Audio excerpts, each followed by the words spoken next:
Siddharth ITI द्वारा चलाए जा रहे ऑनलाइन क्लास में मैं शिव सर एक बार फिर से आप लोगों का बहुत बहुत स्वागत करता हूं अपने YouTube channel gain knowledge technical में।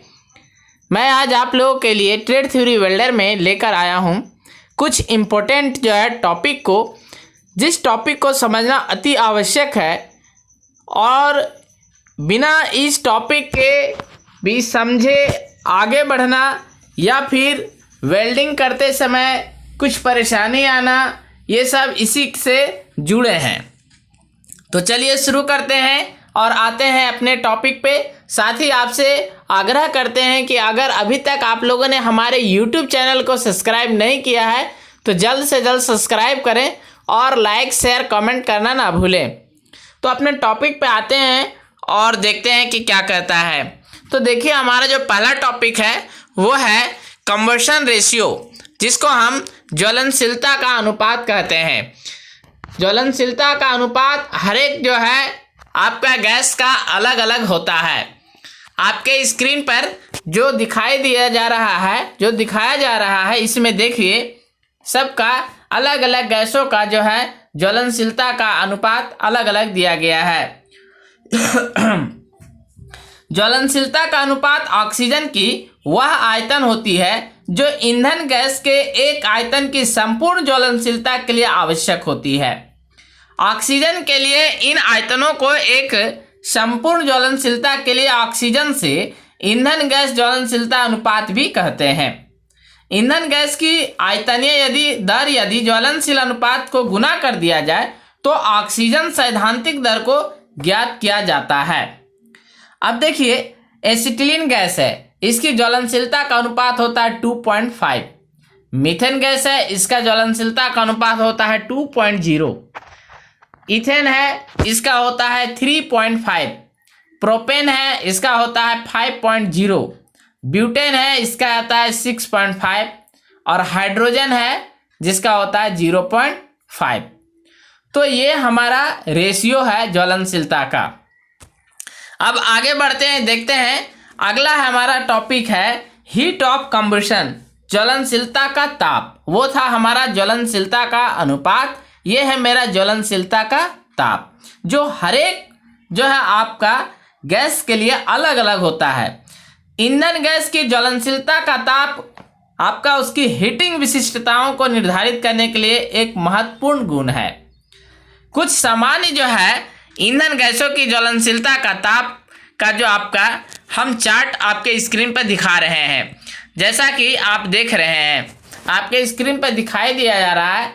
जैसे एसिटिलीन गैस, ये हमारा ईंधन गैस है, इसका जो है आपका हीटिंग वैल्यू है 1483 BTU। अब BTU क्या होता है, इसको हम ब्रिटिश थर्मल यूनिट कहते हैं। BTU means British thermal unit, ये हमारा घन फुट में होता है। अब हम देखते हैं सेकंड हमारा हाइड्रोजन है, इसका है 325 BTU। फिर है मीथेन, इसका है 1012 BTU। मिथाइल एसिटिलीन, इसका है 2406 BTU। प्रोपेन, इसका है 2509 BTU। अब जो है आपके स्क्रीन पर ये दिखाया जा रहा है कि 1 किलोग्राम कैलोरी बराबर होता है 3.968 BTU। जो आपको ध्यान और याद में रखना है कि 1 kilogram kilo calorie equal to होता है 3.968 BTU। अब आगे बढ़ते हैं, देखते हैं कि हमारा अगला क्या टॉपिक है। देखिए, अगला टॉपिक आपके स्क्रीन पर दिखाई दिया जा रहा है कि ऑक्सीजन के साथ प्रतिक्रिया, मतलब रिएक्शन विथ ऑक्सीजन। अब देखिए, अगर अलग अलग गैस ऑक्सीजन के साथ प्रतिक्रिया करती है, रिएक्शन करती है, तो क्या बनाती है, ये मैं आपको समझाने जा रहा हूँ एक एक करके। जैसे कि आपका स्क्रीन पर आप देखिए दिखाई दिया जा रहा है, जैसे आपका एसिटिलीन की प्रतिक्रिया।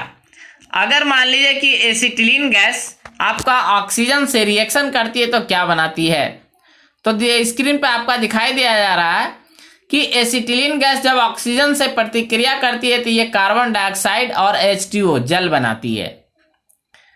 अब देखिए कि आपका हाइड्रोजन गैस अगर ऑक्सीजन से प्रतिक्रिया करती है तो क्या बनाती है।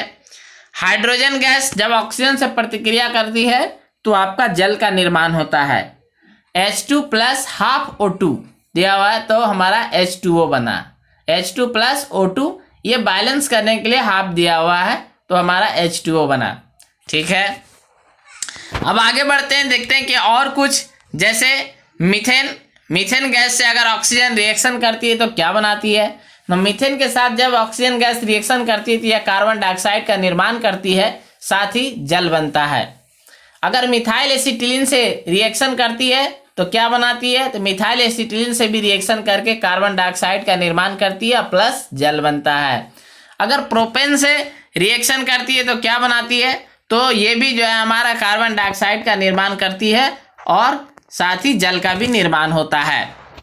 चलिए आगे बढ़ते हैं, देखते हैं कि अगला क्या है टॉपिक। अगला है आपका melting point of common metals.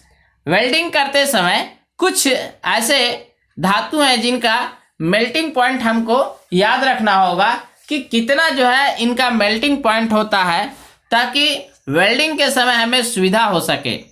जैसे चार्ट में आपके स्क्रीन पर दिखाने जा रहा हूँ, देखिए एल्यूमिनियम धातु है हमारा, इसका मेल्टिंग पॉइंट है आपको 660 डिग्री सेल्सियस। ब्रास इसका मेल्टिंग पॉइंट होता है 900 डिग्री सेल्सियस। ब्रॉन्ज इसका मेल्टिंग पॉइंट होता है 906 डिग्री सेल्सियस। कॉपर इसका जो है आपका कॉपर का मैं बता दिया। उसके बाद कॉपर का आपका 1088 है। ग्रे कास्ट आयरन इसका 1260 डिग्री सेल्सियस। लेड इसका 327 degree Celsius. Steel mild steel जो है हमारा इसका 1504 डिग्री सेल्सियस। सोल्डर ये आपका 216 degree Celsius. Tin 232 degree Celsius और जिंक का 417 डिग्री सेल्सियस मेल्टिंग पॉइंट होता है। एक बार फिर से रिपीट कर लेते हैं। एल्यूमिनियम का हमारा 660 डिग्री सेल्सियस होता है। ब्रास का 900 डिग्री सेल्सियस होता है। ब्रॉन्ज का 906 डिग्री सेल्सियस। आपका कॉपर का 1088 degree Celsius. Iron grey cast iron, अब देखिए आयरन अलग अलग होता है, white cast iron, grey cast iron. तो यहाँ ग्रे कास्ट आयरन का दिया है 1260 डिग्री सेल्सियस। लेड का आपको 327 डिग्री सेल्सियस। माइल्ड स्टील का आपका 1504 डिग्री सेल्सियस। सोलर का आपका 216 डिग्री सेल्सियस। टीन का 232 डिग्री सेल्सियस और जिंक का 417 डिग्री सेल्सियस मेल्टिंग पॉइंट होता है। तो आज के लिए इतना ही। मैं आप लोगों के लिए फिर कुछ इससे जो है बेहतरीन और इम्पोर्टेंट जो है टॉपिक को लेकर के आऊँगा। तो थैंक्स फॉर वॉचिंग।